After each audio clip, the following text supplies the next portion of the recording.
Aussie superstar Keith Urban has appeared on stage in America for the first time since his divorce from Nicole Kidman was made public. There was no mention of the turmoil in his private life. Keith Urban and Nicole Kidman were one of Hollywood's most glamorous couples. Their love story captivated fans for years and made them a symbol of lasting romance in an industry known for heartbreak.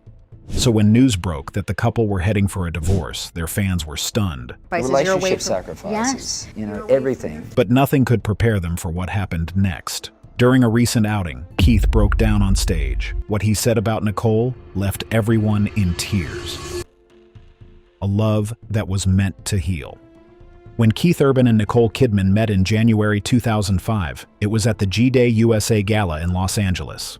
This was an event meant to celebrate Australian talent in the United States, and both of them, being proud Australians, were there representing their country. Nicole was already a world-famous actress with a long career in film. Keith was a rising star in the country music world. From the outside, they seemed like people from different worlds. But when they met, something shifted for both of them. Nicole later shared that she was instantly smitten. She felt something powerful that she could not explain. It was not just attraction, it was a deep pull that made her feel connected to him. However, what followed left her confused. Keith did not call her for days, not even for weeks. In fact, 4 entire months passed before she heard from him. Nicole admitted later that she did not know what to make of the silence. She had felt something real. She had no idea if he felt the same. She said it hurt, and it made her question if she had only imagined the connection. When Keith finally did reach out, things began to move forward, but slowly. Nicole said she respected that pace because it gave their bond time to grow. She described a moment that stayed with her forever. On the morning of her 38th birthday, she was at home and it was just after 5 o'clock. There was an unexpected knock at the door. When she opened it, she saw Keith standing there. He was holding a bouquet of gardenias. Those were her favorite flowers. In that moment, something clicked deep inside her. She could tell right there and then that he was the one. By May 2006, the two were officially engaged. Just a month later, on June 25, 2006, they were married in a candlelit ceremony at St. Patrick's Estate in Sydney. The venue overlooked the ocean, and everything about the day felt personal. Keith sang to Nicole at the wedding. The song he chose was "Making Memories of Us," and it felt like a promise. Every guest was given a small Tiffany clock. On it was engraved, "A moment in time, 25th June, 2006, Nicole and Keith." It was their way of saying this day mattered. This was not just a party, it was a beginning they wanted to mark forever. Nicole's 2 children from her previous marriage to Tom Cruise, Isabella and Connor, were part of her life during this time. Although her relationship with them had been complicated and sometimes distant, they supported her new life with Keith. The distance between Nicole and her children had grown after her divorce from Tom. Both Isabella and Connor remained primarily in Tom's care and became deeply involved in Scientology, a faith Nicole had stepped away from years earlier. Because she was seen as an outsider to the church, contact with her became limited. Nicole once said, "They are adults now, and they make their own decisions." But the pain of that separation was something she carried quietly. She often described herself as a mother who loves unconditionally, even if her children chose a different path. The lack of consistent closeness wasn't from a lack of love, but from the spiritual and personal walls that had formed between them. For Keith, who had never been married or had children of his own before, it was an adjustment. But he stepped into the role of husband and father figure with quiet determination. He wanted to be there, not just in name, but in action. In many ways, Keith became Nicole's anchor, a steady presence after years of emotional turbulence. Together, they built a home grounded in privacy, faith, and the kind of stability she had long been searching for. But even with all the love, the early years were hard. Just 4 months after the wedding, Nicole discovered something that broke her heart. Keith was struggling with alcohol addiction. She did not fully understand what was happening at first. But when she did, she knew she had to act. Quickly, she gathered close people and directly confronted Keith about his drinking habit. She made it clear that he needed help, not just for himself, but for their marriage to survive. Keith agreed to enter rehab. While he was away, his album Love, Pain, and the Whole Crazy Thing was released. The title of the album reflected what was happening in their lives. There was real love, but also pain, and everything felt overwhelming. Nicole stayed strong during this time. She was hurt, but she never considered walking away. She just wanted Keith to be done with his time in rehab, and she would be right by his side, ready to support him all the way. After his treatment, they made a choice together. They left behind the busy life of cities and celebrity, choosing peace over pressure. The couple moved to a quiet farm just outside Nashville, Tennessee, where the rhythm of life slowed to something real. They spent their days riding horses through open fields, shopping for groceries without fanfare, and learning to live like any ordinary couple. For Nicole, that simplicity brought a sense of calm she hadn't known in years. It felt like breathing again after holding her breath for too long. In that season of renewal, she took a symbolic step toward freedom, burning most of her old diaries. Those pages had carried the weight of her past, memories from her early fame, her heartbreaks, and her first marriage. Watching them turn to ash felt like closing a door she no longer needed to walk through. What remained was her life with Keith, a clean slate built on love, trust, and the hope of something lasting. But even in that quiet countryside, the peace was fragile. From the outside, Nicole and Keith still looked like one of Hollywood's strongest couples. They smiled at red carpet events. They posted sweet tributes on birthdays and anniversaries. Interviews still included affectionate words and mutual respect. Fans believed their marriage was built on deep love and lasting commitment. But behind closed doors, things were beginning to shift in ways no one could see at first. Quiet tensions that led to the turning point. As time passed, Nicole and Keith started spending more and more time apart. Keith was often on the road for his music tours, playing to packed stadiums across countries. Nicole, as an in-demand actress, was away for months at a time filming movies in different parts of the world. Their busy schedules, which they once said made them appreciate their time together more, slowly began to create distance between them. It wasn't a loud or obvious change. It started quietly, but it was steady. At first, people did not notice anything strange. Everything seemed normal, but after a while, fans who followed Keith closely began to feel that something had changed. Keith used to be full of energy and joy when he performed. Now, he looked more serious and emotional on stage. His energy was missing. Sometimes he seemed distant or unhappy, as if he did not want to be there. Fans began to talk about it online. Many of them started to wonder if something was wrong in his personal life. At the same time, Nicole's presence at his shows became less frequent. For years, she had often been seen in the front row, clapping and smiling proudly, sometimes with their daughters by her side. She was one of his biggest supporters. But in the months leading up to the summer of 2024, she started stepping back from the spotlight. Her appearances at Keith's concerts and public events became rare. Paparazzi shots of them together also dropped noticeably. This added to the growing speculation. Some people guessed that they were just busy. Others thought there might be deeper issues behind the scenes.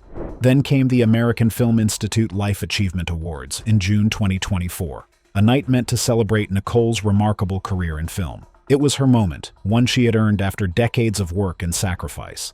Keith was there not just as her husband, but as the man chosen to deliver the tribute speech. What he said that evening caught everyone off guard. Standing at the podium beneath the soft golden light, Keith began by speaking about Nicole's body of work, her performances, her grace, and the legacy she had built. But as he continued, the tone of his voice began to shift. He moved away from Hollywood accolades and toward something far more personal. His hands trembled slightly as he held the microphone. The audience leaned in. His voice cracked as he paused, looking down for a long moment before meeting Nicole's eyes again. Nicole didn't walk away, he said quietly. She chose to stay. She chose love. The room fell completely silent. It wasn't a scripted line or a polished phrase. It was a confession. Everyone in that ballroom knew about his past battles with addiction, the time he had gone into rehab just months after their wedding, and the pain that had tested their marriage. Nicole had stood by him through it all, even when it would have been easier to leave. So now, Keith was thanking her for saving his life. Nicole was in the audience, sitting with their daughters. Her eyes were glassy, and she held back tears. She smiled softly as she listened, but her face showed the emotion behind the moment. She looked proud, but also fragile, as if holding herself together with quiet strength. Some who attended the event said later that it felt like a moment of truth. Looking back, many fans believe that the speech was more than a tribute. It was a quiet signal that something had changed between them. A warning, perhaps, or a farewell. And then, not long after, the private story became a public one. What had been rumors and hints suddenly became official. The divorce that rocked the spotlight. The announcement came quietly on September 30th, 2025, and it landed like a thunderclap. Nicole and Keith were getting divorced after almost 20 years of marriage. Their representatives released a joint statement. It was calm, brief, and carefully written. They asked for privacy and said their main focus would be their children.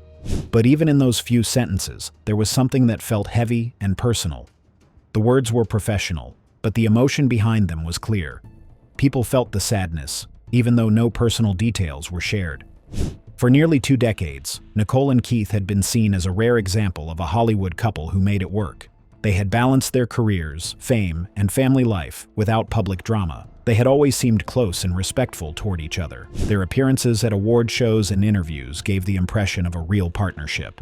So when the news broke, it came as a shock to many. It didn't just surprise fans, it unsettled them. There was no argument shared, there was no explanation offered. Nothing was said about why or when things had started to change. That silence only made the impact stronger. People were confused. They immediately began searching for clues. Many revisited Keith's emotional tribute to Nicole during the AFI Lifetime Achievement event.